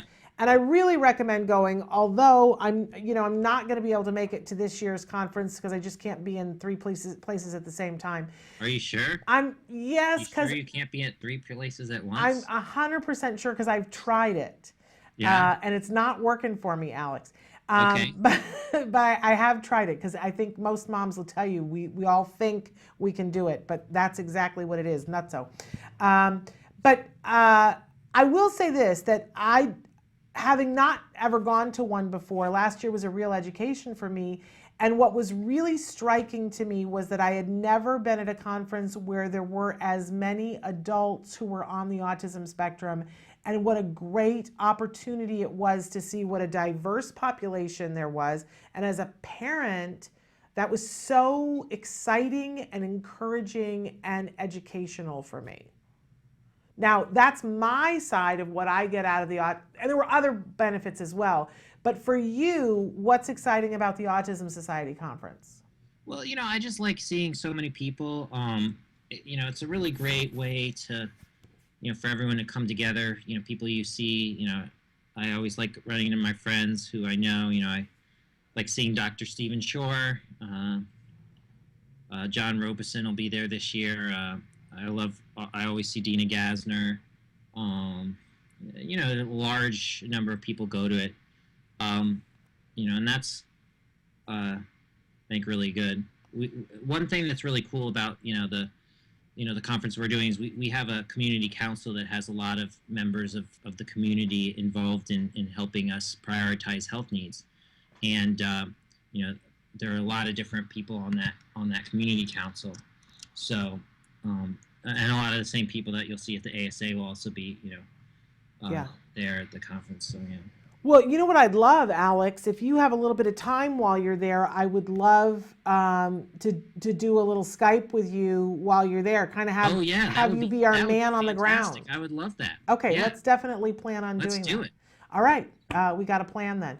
So again, let's give people the website for your conference. Mm-hmm. What is that website? Autistic-health.org. Autistic-health.org. And then take just a minute for people who are new to the show. We've got a lot of new viewers. Let them know, Alex, what is wrongplanet.net and why should they be on there every day checking it out? Well, it's the leading resource and community for those on the spectrum. We have over 100,000 registered members. We get millions of visits a month. It's just really a great resource for anyone, a teenager on the spectrum, an adult on the spectrum, a parent of a kid on the spectrum, even a kid on the spectrum, to go and find others that are going through similar issues and be able to find camaraderie and make friendships. People get married. I met a couple recently that said they met online and are married now, and it's really fantastic, I think. It is a fantastic resource, and there are educational videos there, but there's an opportunity to talk to other people, to connect with other people, to ask questions, and to find a home of people who get it. Is that a fair assessment? Yeah, definitely. And, I love being with you, Alex, when we're out and about in the world because it's so fun. You're kind of a rock star in the autism community, especially among a certain age group that you show up. And sometimes I feel like I'm with Elvis. I'm alive still. Right. But there are people who believe that Elvis is still alive. But the kind of the expectation that you would get if you showed up to a party with Elvis, real Elvis, and people go, "Oh my gosh." I'm also not. I'm not fat like he is. And I assume that you don't eat peanut butter and bacon sandwiches that have been deep fried. But I mean the popularity of I do like bacon, but not. There you go. Not with peanut butter. Or deep fried. But or deep fried, and that's good because we want you to stick around a lot longer than Elvis managed to stick around. But it's very fun to be places, so when you're at both of these conferences, if people see you there and they see that people have flocked around you, is it appropriate for them to approach you and introduce themselves to you? Do you like to meet people? Sure, why not? I mean, if I'm in the middle of talking to someone else, just come up and be like, and stand there, and if I, and sort of try to get my attention, maybe. Okay, all right. I'm not too concerned. Some people get bothered by that, but I mean, I guess if every day were like a conference, that would be kind of crazy. Yeah, but at a conference, it's okay to approach you. I mean, even in everyday life, if you see me and you wanted to approach me, that would be cool. It's happened to me before. Yes, well, Not I like that frequently, but at the conference, it happens like all the time. I can't walk through the lobby without like stopping 18,000 times. Well, I love to tell the story about. I had tickets for both Nancy and I to go see the comedy troupe Asperger's Are Us, and Nancy was unable to go. And so I called you and said, Alex, do you want to be my +1 at this event? And you said yes. We got to the event, and it was like I brought in Elvis. Everybody was so excited, and the cast, the Asperger's Are Us guys, couldn't wait to meet you. Yeah, they were like, "Are you Alex Plank?" Like during the show. Yeah, exactly. And you insisted that we sit in the front row. So I love sitting in the front row. Of yes, shows. It's like you get it better. I don't like having to see over people. And well, then you don't have to deal with like the sensory issues of the people in front of you, just the ones behind you. There you go. And I always want to sit somewhere in the middle, especially for a thing that's a comedy show that may involve making fun of the audience. I want to be hidden and not seen. So I see you there with a spinner. Is this something you're into now? Well, so I don't know if you were at Autfest, right? Yes. Well, they gave these like coins that were they're like chips, right? Yes. But they have this magnet that detaches, and there's like this tiny magnet in there, and you put and it's metal. So if you put the magnet there, it actually stands up. But I just realized it, and I literally have not spun this before like this. I just realized it turns into like a fidget spinner. Oh, see, now they gave me the choice. They were giving away, and they called those spinners, and she showed me how to spin it. She gave me a choice between that and the little cube. You had to choose? I got both. Oh. I already have the fidget cubes too. So I have like 3 of them now. I chose the fidget cube.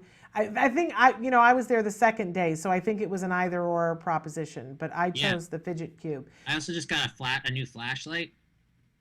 And is this a big deal at your house, a new flashlight? Oh yeah, it's a stream light. Okay. All right. And why is that a big deal? To inform me. Why is that a big deal? Well, I'll just give you an example. I have a green wall right here. Uh-huh. Keep in mind that I'm sitting in front of a window with full sunlight and like 1, 2, 3, 4, 5, 6, 7 lights are on in my room right now. Okay. And also this enormous computer monitor. If I turn this on, it turns my face green. Oh wow. If I shine it in front of me, I'm pointing this away from me, and this is out of just a white piece of paper. That's a pretty bright flashlight. It's shining at my face. If I sit on the ceiling, it does change the light. It does change the light. It's 2200 lumens. Okay. Where'd you get it? Amazon. Oh. Are you a big Amazon shopper? Oh yeah. I networked my whole room so I can be like, Alexa, turn off lights. And then is she going to do it? Okay. I heard it. Okay. Right before we went on the air, you told Alexa to turn off the air conditioning. Okay. Yeah, my air conditioner is connected as well. Now, Alex, because I see the commercials for Alexa and I go, that sounds great, but I would need somebody to come and set it up. It is kind of. I'll set it up for you. I would be the person that would be standing there saying, Alexa, do this, and then it would do the wrong thing, and then I'd have to call you and have you come back to the house. It would be comedy routine material. If you keep saying its name, it's getting confused. Okay. Alexa, turn off ceiling light. Okay. And there it goes. I don't know if you saw the ceiling. I saw it. Alexa, turn on all lights. Sorry, I didn't find all see, the only problem is that Alexa, turn on lights. Okay. There you go. Okay. It also will tell me It's literal. What I saw is that it's literal. So you said all lights, and it said they can't find that. Yeah. Well, I used to name the group. You have to create groups, and if you created a group called All Lights, it would understand that. So I could do that, but it should know. I mean, it all is one of the words it doesn't just assume. I don't know why, but it needs to be improved really. It sounds like I need a computer degree to know how to do it. No, it's fairly simple. I mean, you don't need a degree. You might just need to be better at using a computer than you are. No offense. No. Because you've been there with me before, Alex, when I've been like, I don't know what to do, and my son takes my phone away from me and changes it, and then you go, you don't know how to do that? Yeah. The two of you tag team me. Well, you got to see my car the other day. Yes. And it had the issue. I just wanted to fix it. I should have left it alone, but I shouldn't have. You're proactive, and that's all good. Well, listen, Alex, we're thrilled. We're excited for you about this. AutisticHealth.org. The conference is going to be incredible. You'll get a benefit from coming. There's stuff that you'll get. And you're going to be our man on the ground. Sign up now. It's free. Yes, but you're going to be our man on the ground for Autism Live at that conference. What about at your conference too? Well, that's what I was talking about. But also the other thing you were talking about, that Love and Autism conference is going to be coming up. Yes, and I haven't gone to that yet. Is that in September? Well, yeah, it's September 30th through I think October 1st. All right. And I know the Asperger's R Us comedy troops performing. John Robeson will be there. His whole family, me. Well, let's definitely have you, because we want to have you do an interview with them. Okay. So let's definitely plan on that. John is going to speak at ASA too, so I'll see him there. Wonderful. John is obsessed with flashlights as well. I don't have flashlights in my house anymore, Alex, because when my son was little, anytime I would buy a flashlight, he would take it apart. So I have no flashlights in my Well, this house. is a pretty heavy-duty flashlight. All This right. is not a mag light. Well, he's 14 now. He may not This is take not it apart. mag lights are sort of. But maybe something to think about, maybe when you're our man on the ground, maybe you could, because we have asked John to be on the show before and have not been able to work that out. Maybe you could interview John for us from ASA. Sure, why not? All right. Well, Alex, this has been a very productive thing, and I think your conference sounds absolutely amazing. And who better to pair up with than Dr. Stephen Shore and Anita Lesko? We love both of them. Please give them our love, and I'll look forward to working out the details so that we can have you come to us live from there. Great. I would love to drive in maybe next week and actually be on your show for real, because I have missed. I feel like it's not as cool when I'm here, Well, I think you'll look back and you'll go, look at how cool it is. But if there's more stuff to talk about, we can absolutely work that out. All right? All right. Cool. Okay. Thank you very much for being with us, Alex. Thank you for having me. All right. Bye-bye. Always a pleasure to talk to Alex Plank, and thrilled that he'll be able to cover things for us, because we had just determined that I'm not going to be able to get to Wisconsin, unfortunately. I am going to be touring in 2 weeks. I'm going to be up at in some different locations in Northern California, and then my son and I are going to Arizona, New Mexico, and Texas, doing a bunch of speaking engagements. If you're in those areas and want to know where we're going to be, let me know, and I can let you know where you could potentially catch us speaking. All right, we're going to take a break, and then we are going to be back with more Autism Live. Stick with us. Hi, I'm Yvonne Johansson, and this is My Little House.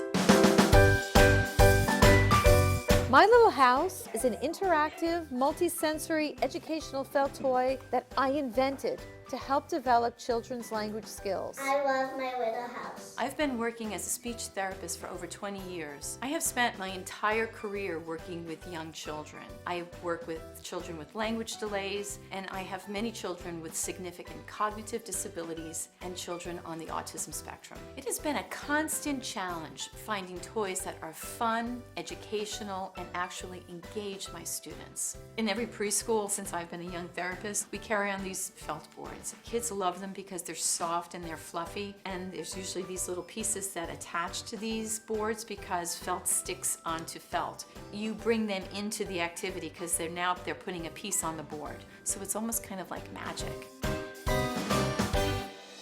So then I just thought, wouldn't it be great if I could just take this one-dimensional board and make it into an actual three-dimensional toy? How cool would that be? That's the idea behind My Little House. You can spread it out flat like a 4-panel felt board, or here's the cool part. In the blink of an eye, My Little House easily converts into a 3-dimensional reversible house. This is the outside. This is the inside. My Little House comes with 36 felt cutout pieces that match outlines in 8 colorful rooms. And they're felt, so they stick. Each piece inside My Little House has been placed with purpose. For instance, in the kitchen, whole, half, under, on top, inside, big, bigger, and biggest, empty and full, circle, triangle, inside, outside.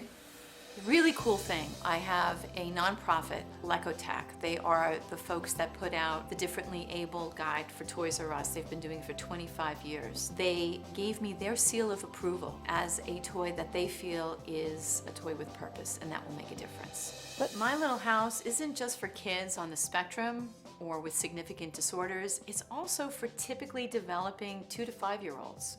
It's a fun toy. This is so soft. That piece goes. Recently, I took My Little House to the American Speech and Hearing Association convention in Philadelphia, and the response from my peers was overwhelming. Hundreds of therapists, teachers, and heads of school districts wanted to order them. It was real validation for me that this truly is a toy that needs to get out there. Hi, I'm Shannon Penrod. I'm a proud autism mom, I'm a former educator, and I am the host of Autism Live. And as all three of those things, I want to recommend to you My Little House. This is one of the smartest toys I have ever seen for teaching language to kids who have emerging language. Whether they're on the autism spectrum or completely neurotypical, it's a great, fun, reinforcing toy, but it's especially great for our kids that are on the autism spectrum because it makes learning fun and it makes it tactile. They have these felt shapes and they get to match them up. And I'm telling you, even the adults love to play with this. We loved this toy so much that we wanted to be able to bring it to you at a great discount. So right now, if you will go to www.smartfelttoys, and when you get to the coupon code, put in a-live.com, you'll get $5 off. Isn't that great? So I want to encourage you, go and get My Little House for all the kiddos in your life.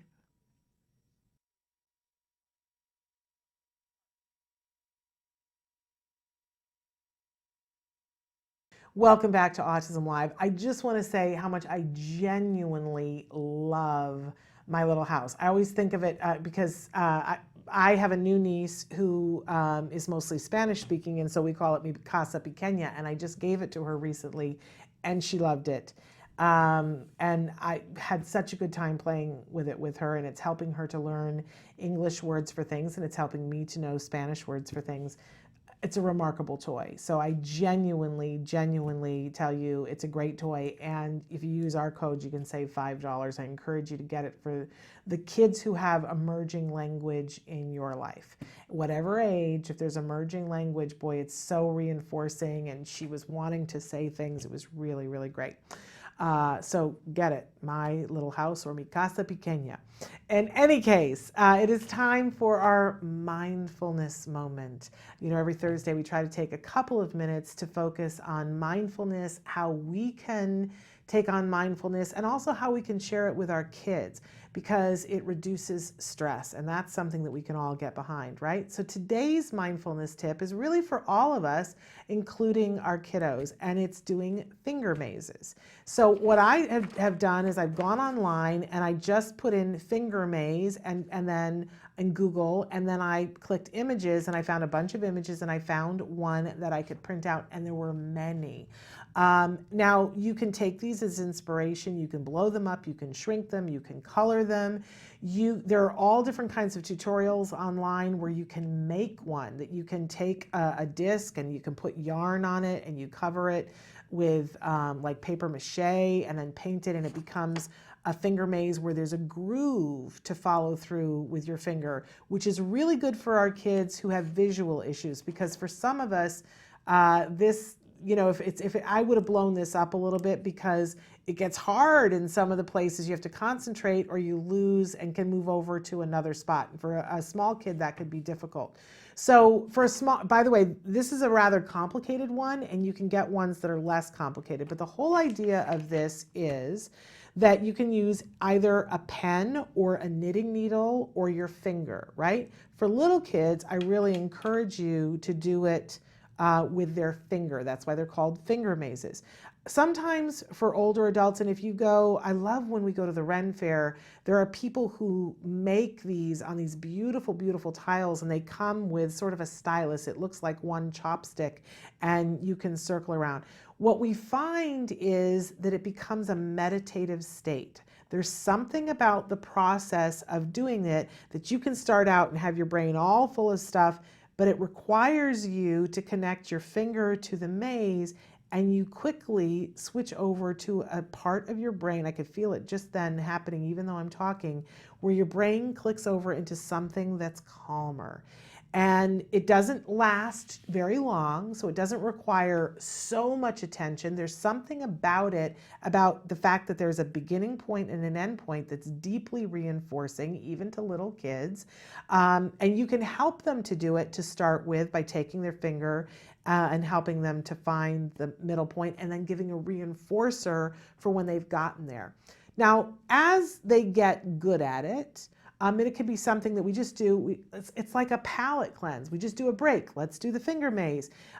Later on, there are different things that you can do to enrich the experience. you can have maze races, right? For kids who like that kind of a thing, you're working on fluency when you're doing it. It does require some hand-eye coordination, and you're still relaxing even though it's a timed thing. All kids don't respond to timed things. So if you have a kid that feels anxiety, yesterday we were talking about a student who feels anxiety when there's a time test. Dr. Grampy-Shea said that that's not her favorite thing.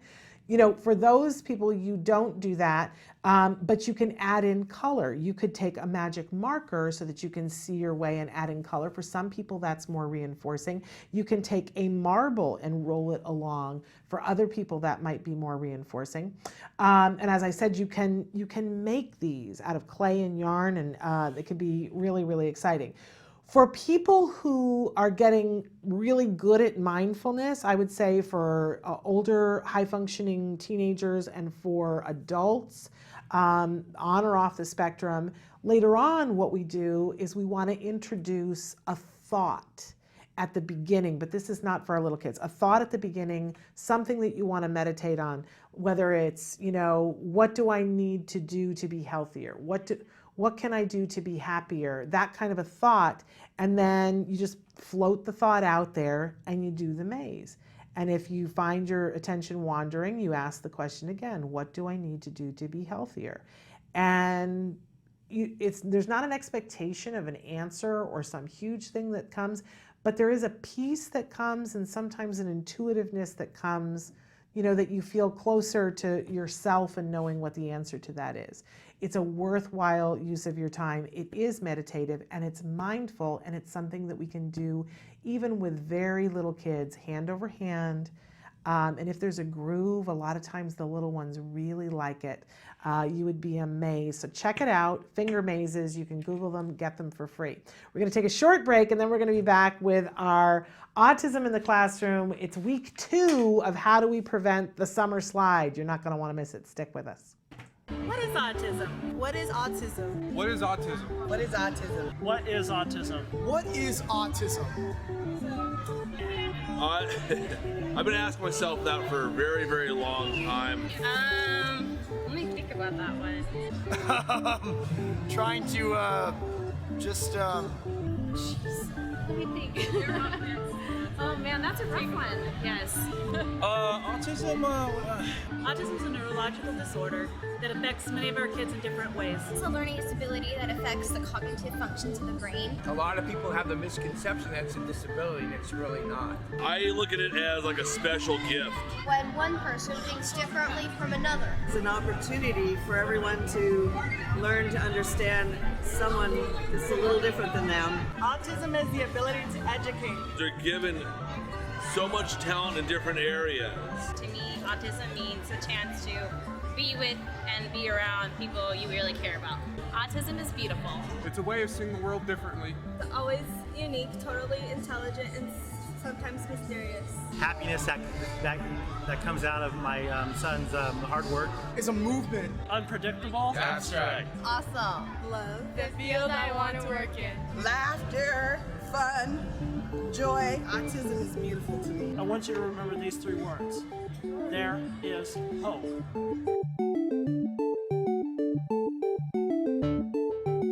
Welcome back to Autism Live. You know, a very near and dear to my subject is autism in the classroom. And so every week we try to give you some tip that can help our students that are on the autism spectrum have a better experience in the classroom. So for the next few weeks, we started last week talking about 5 things that can help with summer slide. Last week we talked about reading, that it's something that we need to do with our kids this summer. And with all of these things, you want to start with where you are and have that grow. So our tip for today, we're on to number 2 of the 5 things that you can do. It's write. And when I say write, I mean everything from the beginning to the end in terms of writing. So if you have a very young child, a writing skill that you're going to start is working on first a pincer grasp and then a tripod grasp, so that we can be building the muscles to be able to do handwriting, right? Because you can have great thoughts in your head, but you have to be able to, at some point, have some, we want to start with this. Eventually we'll work on typing, right? So we can work on, one of the things that we recommend is for the really little ones, getting crayons and breaking them to about this length. Because what our kids want to do with the big crayons is they take the big crayons and they hold them like this and they draw this way or they draw this way, right? But we got to get that pincer grasp. You can do that by feeding them raisins and the small O cereals. That is, as soon as they're at the age when they're not going to choke, you put those out onto a tray or on the high chair tray, and that works on the pincer grasp. The reinforcer is that they get to put it in their mouth and eat it, right? Later on, we want to get to the tripod grasp, break the crayons in half, take the paper off of them. So they're about this long, and what that forces a child to do, they can't hold it this way. And it forces them to start putting it between the 3 fingers, and that's what we want. That's the tripod grasp, and have them color things with that. You don't even have to worry about being in the lines, but later on, as your child is able to do that, you do within the lines. And at that point, when they're able to stay within the lines, we start giving them, there's all kinds of sheets online of straight lines and squiggly lines, and we get them to take the crayon in the tripod grasp and try to trace the straight line and try to trace the squiggly, right? Then eventually we get into starting to do letters. And I really recommend for our kids that are on the spectrum, you get a stencil and have them do the letters and practice the physical by putting their crayon inside the part of the stencil to make the colors. One of the things that we get, the Benderoos, invest in Benderoos. I'm telling you, go to Toys R Us, get a big box of Benderoos and start with their name. And what you do is you take the Benderoos, they'll stick to a piece of paper, and you form the letters that make their name as if it's the outline of their name. So then they take their crayon and stick it inside the Benderoos and they spell their name, and you reinforce it heavily, right? From there, you're going to work on all the writing skills. I really recommend that you look up, because most schools are using it, handwriting without tears, right? Because we got to get handwriting in place. If that's not in place, we got to start with there, right? But once you have a learner that knows how to write their name and they can write a sentence, and handwriting without tears will teach them that there are 3 different areas. There's the sky, there's the dirt, and there's the grass, and then there's the dirt. And some letters go up into the sky, and some are mainly in the grass, and some dip down into the dirt, right? It helps them to spatially align things up so that we can see. But once you've got all that, then we need to work on getting thoughts on the paper. So for 6, 7, and 8-year-olds that can write, we're going to give them a prompt, something, and then we're going to make it 1 sentence over the summer that they're going to write. And every day we're just going to make them write 1 sentence that is a well thought out sentence. Maybe it's the answer to a question, like what is your favorite cartoon? Make it something that's reinforcing for them, right? Later on, when our kids are older, we're going to ask them to write a paragraph. So my son is 14, and I really should be having him write more than a paragraph, but I've said it's a paragraph for the summer, and it has to be a minimum of 5 sentences. He likes to write poetry, so I'm getting several stanzas from him instead of 1 paragraph. But having them write and edit at this point to be able to write your things and then have somebody come back and say, here's what I need you to add more of this, take out more of that, and have them be able to proofread and check for things like capitalization, punctuation, all of those things, and of course for sense and tense agreement. So it all builds. But this summer is a great time to be working on, wherever your child is, getting those writing skills in place. And then eventually, there is a summer where you make the decision about doing a typing class. And there are some great ones that you can do. We had a SpongeBob SquarePants typing class that my son did. It was, a CD-ROM thing that you got, and there were different lessons, so he learned to be a better typist. because that's important too. After you've taught the writing skills, then you got to teach the typing skills. Okay, so, but do something in the neighborhood of right, make it reinforcing. Don't start further than where you are. Remember we said we were going to talk about where do you begin? Begin at the, where your child is, what skill don't they have, and then try to work on that one. But reinforce, reinforce, reinforce. Make writing fun. Make it something that builds their self-esteem, because they're going to want to write for the rest of their lives, and that's an amazing thing. All right, we're out of time. I want to take a quick second to tell you that next week we're back, full shows, although we don't have Dr. Grant Pichet. We'll have something else for you. That'll be really wonderful. And we have a wonderful guest on Wednesday. Kurt Manichek is going to be with us talking about his new book with specific things to work on with your kids and teenagers to make them happier. We absolutely love that. And then on Thursday, we are going to have Bonnie Yates back again to finish the due process conversation and talk a little bit about notice, that because we had that guest who wrote in about that. And we also have Dina Kimmel from We Rock the Spectrum, who's going to be here with us talking about their big new resource fair that's coming up in July. I want to take one quick second. I'm going to go over just for a minute, Samantha, because we didn't answer. We had a viewer who wrote in and said, my child keeps biting. Do we know why?